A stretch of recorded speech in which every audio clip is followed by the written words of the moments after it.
Fala pessoal, tudo certo? Aqui quem fala é o professor Yuri e hoje vamos para mais uma aula. Voltando aqui às nossas aulas que aos poucos eu estou postando de forma a tornar a nossa aula presencial. Basicamente é o mesmo tempo das nossas aulas, das nossas videoaulas, para vocês terem um material extra para poder estudar, tá bom? Então vamos lá. Antes de tudo, nosso quadro de utilidade pública, né? Nossos avisos e tudo mais. Peço desculpa também um pouco pela minha voz, que eu estava um pouquinho doente, mas retornando agora a voz ao normal, certo? Então, o que a gente vai ver na nossa aula de hoje? Antes da gente começar propriamente o conteúdo, eu vou te dizer, a gente vai ver as nossas leituras de frações, como a gente lê as nossas frações, que é bem importante, nos auxilia em bastante agilidade, vai nos auxiliar bastante em agilizar o nosso trabalho. Além disso, a gente também vai resolver alguns problemas, a gente vai também aprender a classificar as nossas frações. Então vamos lá. Com base nessa introdução às frações, que vocês já sabem, mas é sempre bom a gente lembrar, como que a gente lê a nossa classificação de frações, a nossa leitura de frações? Ela se divide em três casos. Primeiro, o denominador, quando o denominador for menor do que 10. O que é o denominador, que a gente já viu na aula passada? É a parte de baixo da fração, certo? Então olha aqui comigo, ó. Quando o denominador for menor do que 10, isso quer dizer 2, 3, 4, 5, 6, 7, 8 ou 9. Por que não pode ser 1, Sor? Porque se for 1, a gente vai ter uma divisão de um número por 1 que vai ser ele mesmo, tá bom? Então a gente não conta esse caso. Vamos lá. Quando a gente tem algo dividido por 2, a gente diz que é algo meio, ou algo terço, algo quarto, algo quinto, algo sexto, algo sétimo, algo oitavo, algo nono. E aí tu deve estar achando estranho que eu tô falando desse algo. Vou te dizer já o que ele significa. Esse algo são todos os valores no numerador, que a gente lê o nome dele mesmo. Então olha aqui esse exemplo. 1 terço, 2 quintos, 3 sétimos e 6 oitavos. 6 oitavos, tá bom? Vamos seguir um pouquinho mais para frente no nosso estudo. O segundo caso diz o seguinte, ó, quando o denominador, a parte de baixo da fração, é uma potência de 10. O que quer dizer ser uma potência de 10? Quando for números em que eu tenho 10, a gente vai dizer que a parte de baixo se chama décimo, então vai ser algo décimo, 100, algo centésimo, 1000, algo milésimo, 10.000, algo décimo de milésimo. E isso se expande, né, até qual o valor desejado, mas todos esses números são potências de 10. O que quer dizer? Se eu fizer 10 vezes 10, eu tenho 100. Se eu fizer 10 vezes 10 vezes 10, 1000. 10 vezes 10 vezes 10 vezes 10, isso é 10 multiplicado 4 vezes, eu tenho 10.000. Então, quando eu multiplico várias vezes o meu número 10, eu tenho potências de 10. Então, olha aqui comigo. Quando for 10, a gente vai dizer algo décimo, algo centésimo, como a gente já tinha conversado. Então, 3 décimos, 7 centésimos, 3 milésimos, 6 décimos de milésimos. Normalmente tu ouve essas frases assim em esportes muito rápidos, né, como Fórmula 1, ou também na natação para diferenciar quem bate primeiro na borda da piscina, ou até mesmo o atletismo nas corridas, né? No último caso, quando o denominador ele é maior que 10, a gente tem que acrescentar uma palavra. A gente acrescenta a palavra avos, que significa divisão em partes iguais.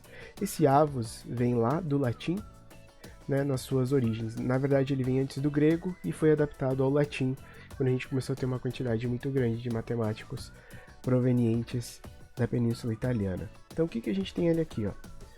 13, 30 avos. 7, 14 avos, 3, 18 avos, 6, 200 avos.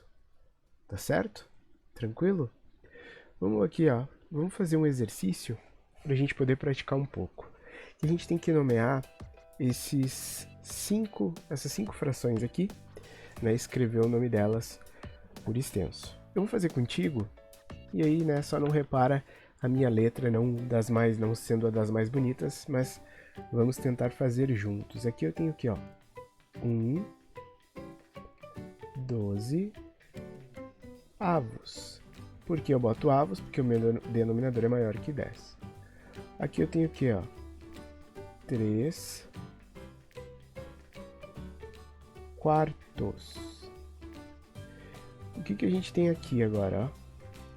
5, opa, botei um número, não é a ideia, né? É para escrever. Então aqui, ó, 5 centésimos. Aqui eu tenho 1 meio. E aqui eu tenho 9 14 avos. Por quê? Porque o meu denominador é maior do que 10. Tá bom? Então, vamos voltar lá para a nossa videoaula, para nossa aula, né? E além disso, eu trago aqui para ti 3 exercícios para a gente praticar um pouco do tudo que a gente já fez. Tá bom? Esse exercício entrou para ti como tema, mas, né, vou resolver aqui contigo, apesar de tu já deve ter ele resolvido no caderno. Então, vem comigo. Então, vamos lá. Eu vou resolver o primeiro aqui, depois eu apago, e vou resolver o segundo e assim por diante. Se tu quiser, pausa o vídeo, vai olhando, e se tu não entendeu um dos exercícios, só volta um pouco que a gente segue. Então, vamos lá. No exercício 1, diz o seguinte, ó, um alpinista escalou 3/4 de uma montanha, o que corresponde a 1.200 metros. Qual é a distância total a ser escalada? Então aqui está a nossa montanha, ele escalou 3/4, então vamos dividir ela em 4 partes, porque o total é de 4 partes. Então, parte 1, parte 2, parte 3 e aqui a parte 4. Ele escalou 3/4, quer dizer que ele veio até aqui. E isso aqui corresponde a 1.200 metros. O que a gente pode fazer para saber o total? Vamos descobrir quanto vale 1/4 disso tudo. Então, o que a gente vai fazer? Para a gente descobrir quanto vale 1/4, a gente tem isso aqui é a mesma coisa que 3 vezes 1/4, igual a 1.200 metros. Né? Se eu fizer 3 vezes 1 vai dar 3, 1 vezes 4 dá 4, voltamos aos 3/4. Lá da regrinha que tu aprendeu de multiplicação, o que esse 3 que está multiplicando? Se esse 3 está multiplicando, ele vai passar para o outro lado dividindo. Então a gente vai descobrir que 1/4 é igual a 1.200 divididos por 3. Deixa eu apagar esse zero aqui, tá parecendo um 6, né? Então 1.200 divididos por 3. Então isso aqui vai ser o quê?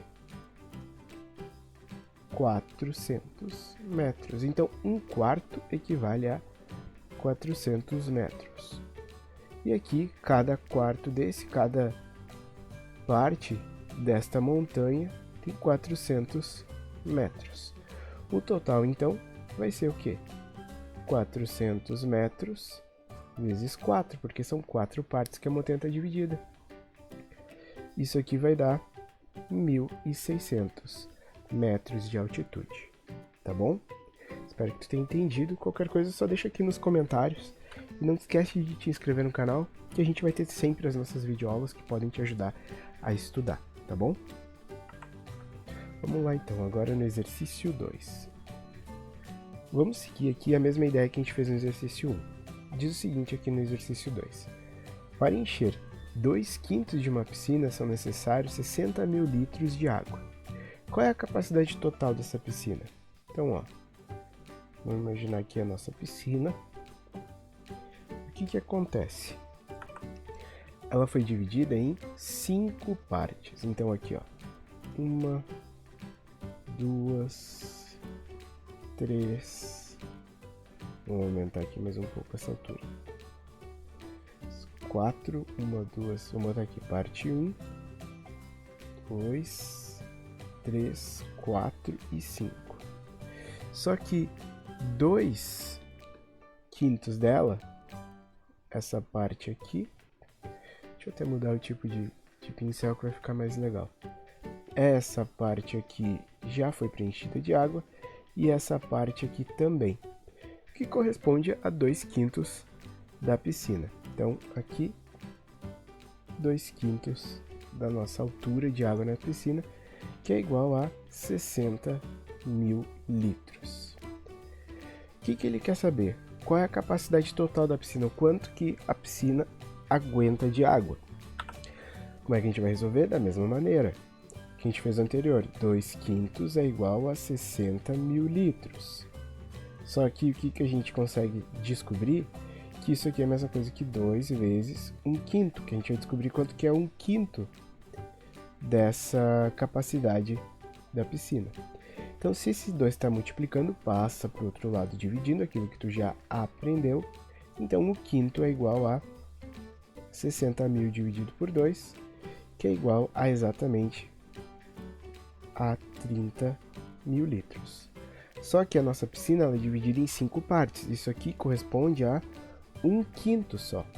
Então, para a gente saber quanto que é o total, a gente multiplica pelo número de partes que foi dividida. Então, 5 vezes 30.000, que vai dar igual a 150.000 litros. Então, para encher essa piscina, ela vai poder ter até 150.000 litros de água. Aqui no exercício 3 é a mesma ideia dos outros, nós vamos pensar assim, ó. Da quantia que recebo mensalmente, aplico 3/7 em caderneta de poupança, o que corresponde a R$360. Qual é a quantidade total que recebo mensalmente?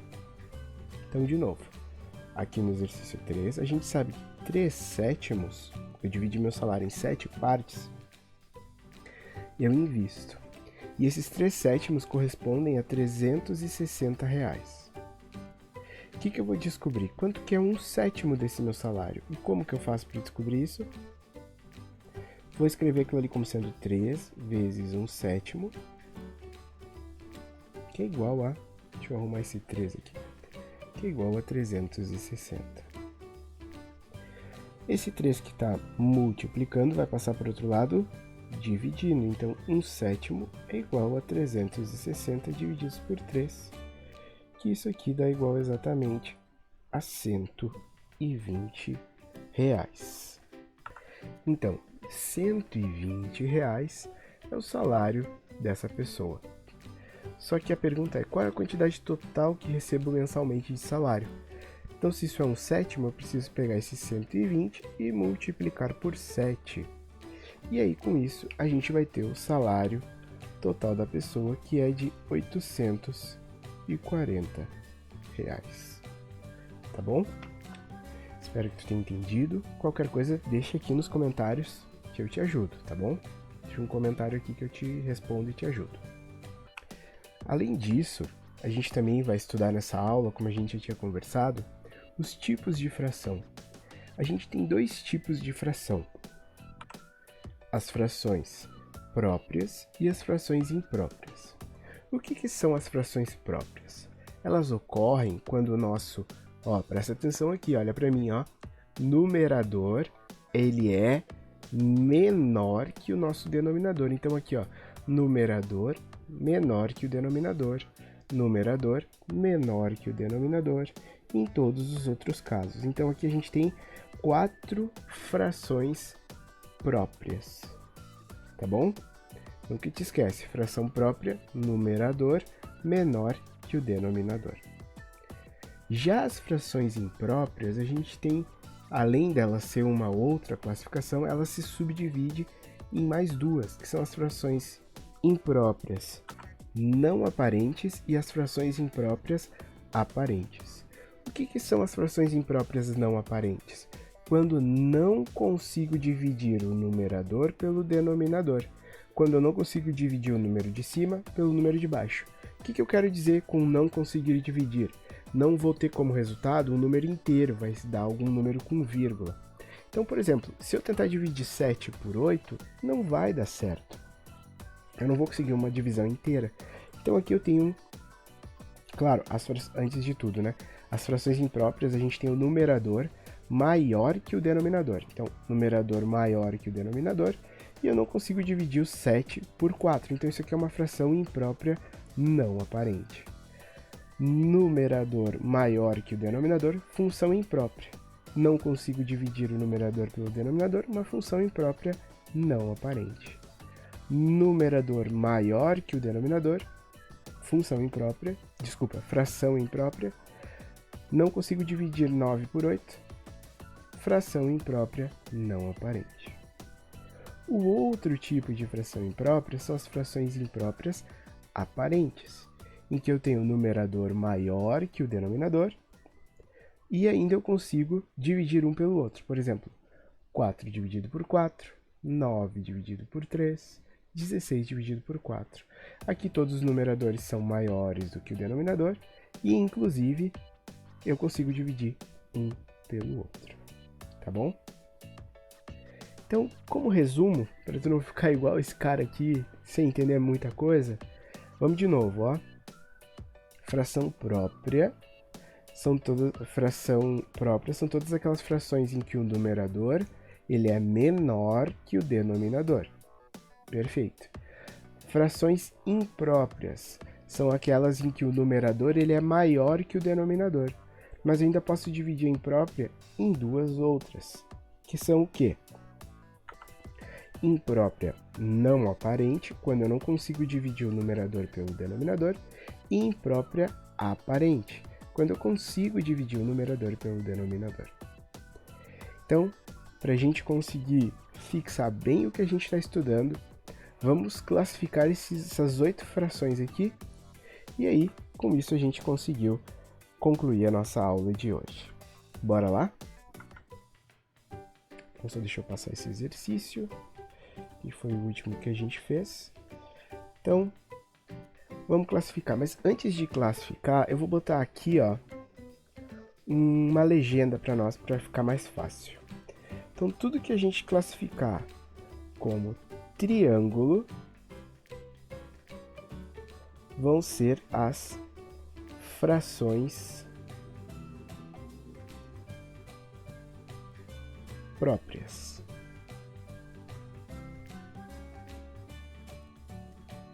Tudo que a gente classificar como bolinha ou círculo são as frações impróprias aparentes.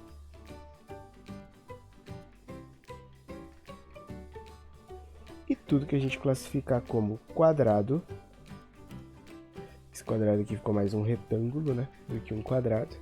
Deixa eu arrumar ele. Então, tudo que a gente classificar como quadrado são as frações impróprias